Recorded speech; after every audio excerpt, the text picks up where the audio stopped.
Hola amigos, ¿todo bien? Hoy nuestro estudio es el santuario. El santuario en el contexto del gran conflicto y también en la restauración de la verdad. Este es un tema fundamental. La Biblia dice aquí en el libro de Éxodo capítulo 25 versículo 8, «Y harán un santuario para mí, y habitaré en medio de ellos». Ese versículo resume prácticamente todo lo que tenemos que estudiar hoy. Y para entenderlo bien, necesitamos navegar un poco en las páginas de las Sagradas Escrituras. Aquí en mi computador tengo muchas informaciones importantes que me gustaría presentarle a usted. Primeramente, antes del pecado, el relacionamiento de Dios con el hombre era cara a cara.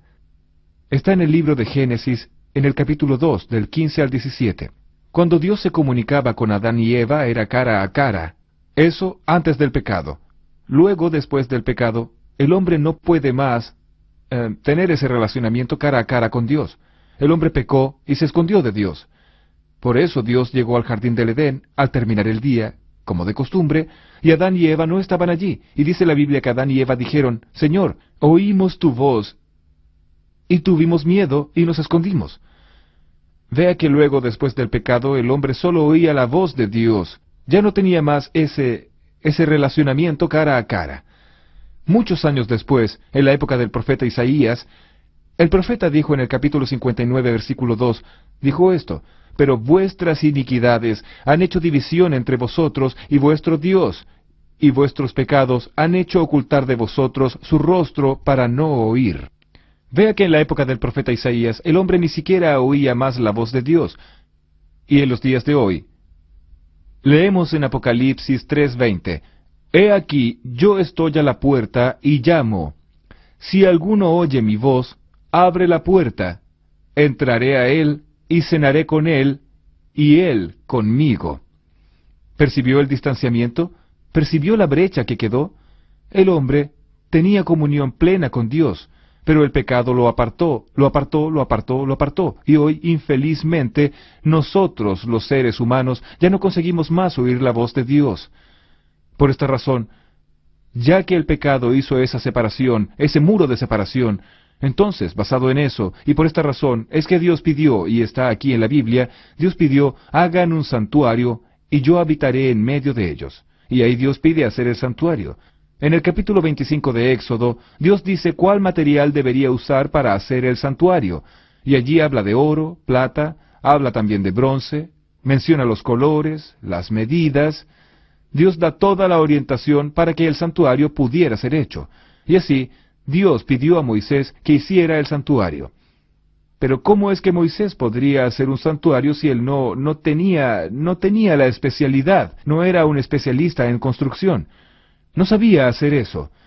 Entonces Dios le dio una visión, y la visión que Dios le dio, yo se la quiero mostrar a usted ahora. Para que Moisés hiciera un santuario semejante a aquel, vamos a acompañar en la palabra de Dios, en la Biblia Sagrada. ¿Qué visión es esa?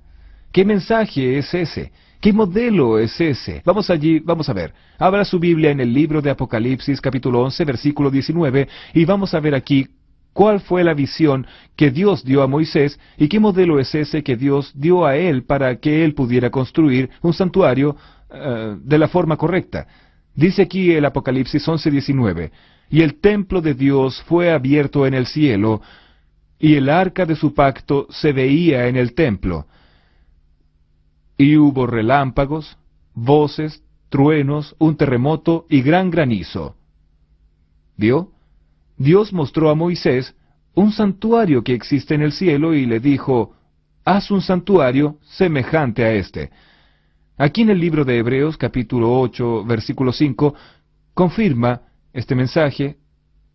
Dice así, «Los cuales sirven lo que es figura y sombra de las cosas celestiales, como se le advirtió a Moisés cuando iba a erigir el tabernáculo, diciéndole, Mira, haz todas las cosas conforme al modelo que se te ha mostrado en el monte». Así Dios dio la visión del santuario a Moisés, y le dijo, «Haz uno igual», y Moisés hizo uno igual. ¿Cómo es ese santuario? Veamos algunos detalles del santuario.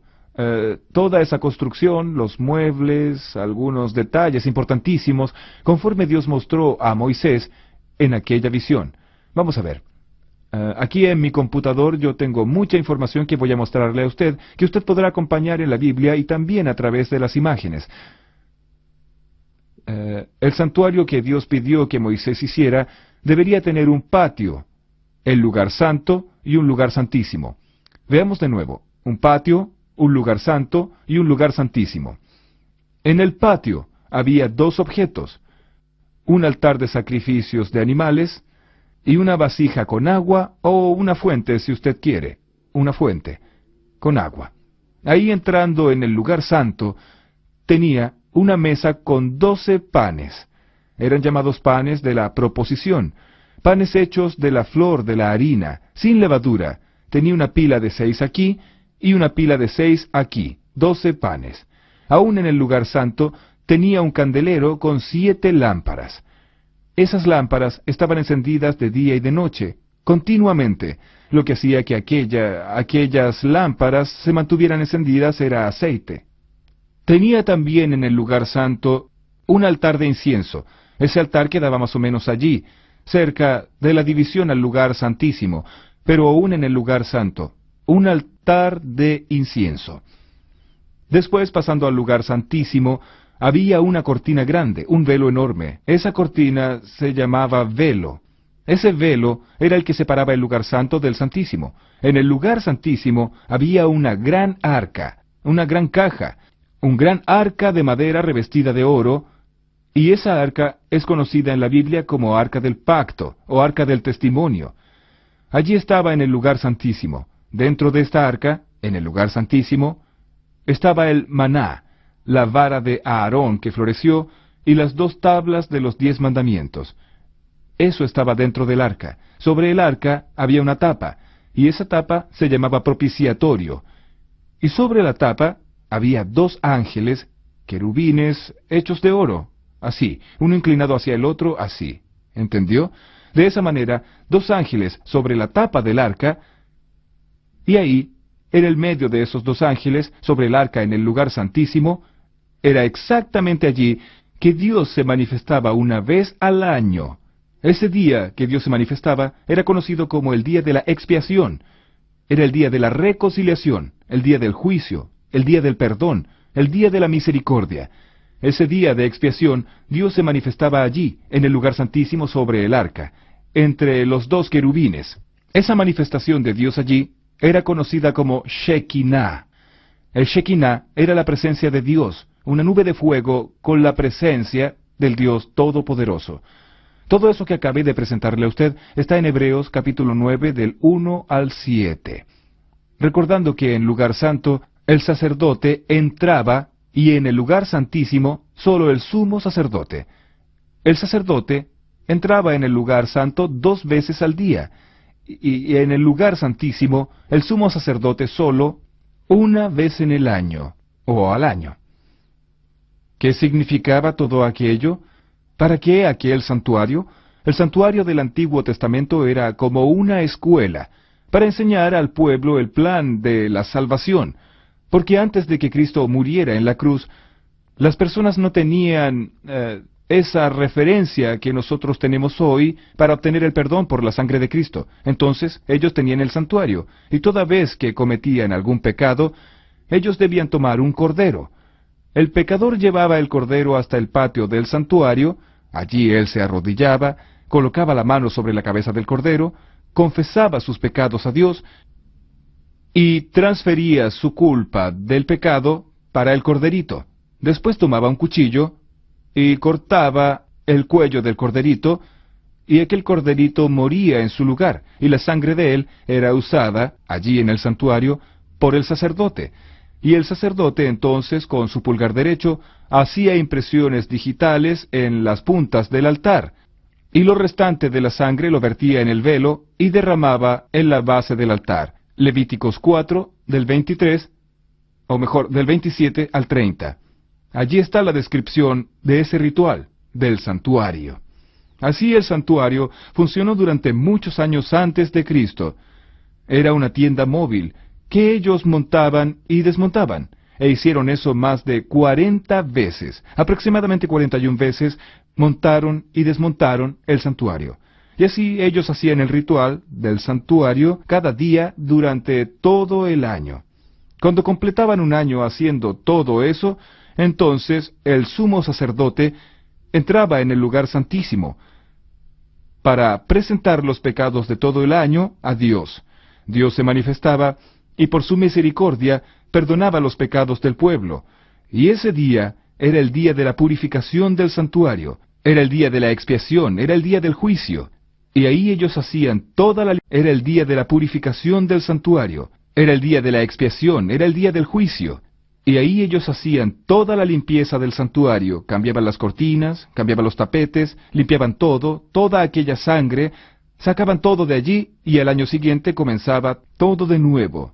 Y así sucesivamente. ¿No es increíble todo eso? Es realmente impresionante. Ahora, ¿qué significaba cada detalle del santuario? Primeramente, el santuario tenía 3 puertas. La primera puerta era de la calle para el patio. La segunda puerta era del patio para el lugar santo. La tercera puerta era del lugar santo para el lugar santísimo. Los judíos acostumbraban llamar a esas 3 puertas con los siguientes nombres. La de la calle para el patio la llamaban el camino. La del patio para el lugar santo la llamaban verdad, y la del lugar santo para el lugar santísimo la llamaban vida. Entonces era común hablar camino, verdad y vida. Cuando Jesucristo estuvo aquí en la tierra, Él usó estas palabras refiriéndose a Él mismo. En Juan capítulo 14 versículo 6, Jesús dijo claramente esto que acabé de mencionar. Jesús dijo, yo soy el camino y la verdad y la vida. Nadie viene al Padre sino por mí. Vea, Jesús dice soy el camino y la verdad y la vida, o sea, yo soy la puerta. Si usted va a Juan capítulo 10, verso 7 y verso 9, Jesús dice, yo soy la puerta, el que por mí entrare será salvo, y entrará y saldrá, hallará pastos. Confirmando ahí, las 3 puertas del santuario se aplicaban a Jesús. Aquí también en las ilustraciones, vea, el altar del sacrificio que había en el patio, que está en Levíticos 1, versículo 9, él simbolizaba, era el símbolo de Cristo, que se entregó a sí mismo por nosotros, como sacrificio a Dios. Efesios 5, versículo 2. Aún en el patio, aquella fuente con agua, Éxodo 30, 18, era el símbolo del Espíritu Santo. Juan 7, 37 al 39. Era el símbolo de la Biblia, la palabra de Dios. Efesios 5, 26. Y era el símbolo del bautismo. Juan 3, versículo 5. En el lugar santo, aquella mesa con 12 panes, el número 12, en Éxodo 25:30 era el símbolo del pueblo, de las 12 tribus del pueblo de Israel. Y el pan sin levadura simbolizaba a Jesús, el pan de vida. Juan 6:48. Recordando que no tenía levadura, porque la levadura era símbolo del pecado, y como Jesús nunca pecó, el pan tenía que ser sin levadura. Aún en el lugar santo había en el candelero con 7 lámparas, el número 7 representaba las 7 iglesias del Apocalipsis, Apocalipsis 1, versículo 20, y eso está ligado a Éxodo 40, verso 24. Y la lámpara, la luz en sí, que estaba encendida de día y de noche, representaba a Jesús, la luz del mundo, Juan 8, versículo 12. Todavía en el lugar santo, el altar de incienso, Éxodo 40, 26, esto era símbolo o representaba la oración de los santos, el culto a Dios. Está en Apocalipsis 5, versículo 3. En el lugar santo de los santos estaba el arca del testimonio, Éxodo 26, versículo 33. Sobre el propiciatorio era visible la presencia de Dios. ¿Qué representaban entonces? ¿Qué representaban los objetos que estaban dentro del arca? El maná, la vara de Aarón y las tablas de la ley. El maná representaba el cuidado de Dios, que Dios proveerá. Dios cuida de nosotros y provee lo necesario para que usted y yo vivamos. La vara de Aarón representaba allí que Dios está en el control. Es Dios quien dirige a su iglesia, a su pueblo y nuestra vida. Es Dios quien está en el control de todo, inclusive de su vida. Allí estaban también las tablas de la ley. Las tablas de la ley representaban el amor y la justicia o el juicio final. Así, usted percibió que el corderito simbolizaba a Jesús, el sacerdote simbolizaba a Jesús, el sumo sacerdote simbolizaba a Jesús, las tres puertas simbolizaban a Jesús, el sacrificio era el sacrificio de Jesús. Todo lo que había en el santuario era símbolo de Jesús.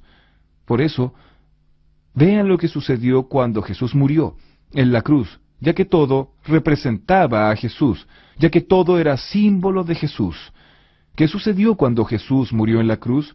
Vamos a ver, acompáñeme aquí. En primer lugar, vamos a abrir la Biblia en Isaías 53, para que usted tenga la seguridad que todo en el santuario simbolizaba a nuestro Señor Jesucristo. Aquí está, Isaías capítulo 53, a partir del versículo 3. Con mucha solemnidad voy a leer: despreciado y desechado entre los hombres, varón de dolores, experimentado en quebranto, y como que escondimos de él el rostro, fue menospreciado y no lo estimamos. Ciertamente llevó él nuestras enfermedades, y sufrió nuestros dolores, y nosotros le tuvimos por azotado, por herido de Dios y abatido. Mas él herido fue por nuestras rebeliones, molido por nuestros pecados. El castigo de nuestra paz fue sobre él, y por su llaga fuimos nosotros curados. Todos nosotros nos descarriamos como ovejas, cada cual se apartó por su camino, mas Jehová cargó en él el pecado de todos nosotros, angustiado él y afligido, no abrió su boca. Como cordero fue llevado al matadero. Vea, como cordero fue llevado al matadero. Y como oveja muda, delante de sus trasquiladores, él no abrió su boca. Juan el Bautista lo reconoció como Cordero de Dios. Cuando Juan el Bautista vio a Jesús allí en el río Jordán, dijo: «He aquí el Cordero de Dios que quita el pecado del mundo». Sí, todo el ritual del santuario apuntaba a Jesús. Así como el pecador confesaba los pecados y transfería su culpa al corderito, y el corderito moría, así también Jesús llevó sobre sí nuestras culpas, nuestros pecados. Todos los pecados Jesús llevó sobre sí, e infelizmente Jesús tuvo que morir. Pero felizmente Él murió, porque si Él no hubiese muerto, nosotros no seríamos salvos. Él llevó sobre sí nuestros pecados, como el corderito también en el Antiguo Testamento simbolizaba esto. Mi amigo, mi amiga, ahora que usted entendió muy bien eso, es necesario entender el último aspecto de todo esto. Aquí en San Mateo, en el capítulo 27, en el versículo 50 y en el versículo 51, aquí dice: «Mas Jesús, habiendo otra vez clamado a gran voz, entregó el Espíritu. Y he aquí, el velo del templo se rasgó en dos, de arriba a abajo, y la tierra tembló, y las rocas se partieron». O sea, cuando Jesús murió en la cruz, todo aquel ritual del santuario acabó. Todo aquel sistema de sacrificio de corderos del pasado perdieron su valor cuando Cristo murió en la cruz. Hoy Jesús resucitó, o mejor, Él ya está resucitado, resucitó en el tercer día, y hoy Él está en el cielo, a la derecha de Dios, en el lugar santísimo del santuario, intercediendo por nosotros. ¿Qué espera entonces Dios de mí y de usted? Por favor, venga aquí, bien cerca. Quiero hablar algo muy importante con usted. Puede aproximarse aquí. Voy a decirle algo muy importante a usted. Venga. Veamos Apocalipsis 3:20. Dice el Señor: «He aquí, yo estoy a la puerta y llamo. Si alguno oye mi voz y abre la puerta, entraré a él y cenaré con él y él conmigo». ¿Recuerda el santuario? Tenía 3 puertas. Jesús es la puerta, y Jesús ya abrió la puerta de la salvación para usted, cuando murió en la cruz. Hoy, solo falta que usted le abra la puerta de su corazón. ¿Cómo está su corazón? ¿Está cerrado o está abierto? Si él está abierto, felicitaciones. Pero si él está cerrado, ábralo ahora mismo. Entregue su vida a Jesús. Tome una decisión, y Dios hará de usted la persona más feliz del mundo. En breve, Jesús va a volver. y quiere llevarle a usted al reino de la eterna felicidad. Si usted desea abrir su corazón para Jesús hoy, entonces cierre sus ojos ahora y vamos a hacer una oración. Querido Dios, muchas gracias por el estudio de hoy. Muchas gracias porque Jesús, el Cordero de Dios, que quita el pecado del mundo, llevó sobre sí nuestros pecados y su capacidad para perdonar es mucho mayor que nuestra capacidad de pecar. Yo te entrego esta persona que está estudiando la Biblia conmigo en tus manos, en el nombre de Jesús. Amén.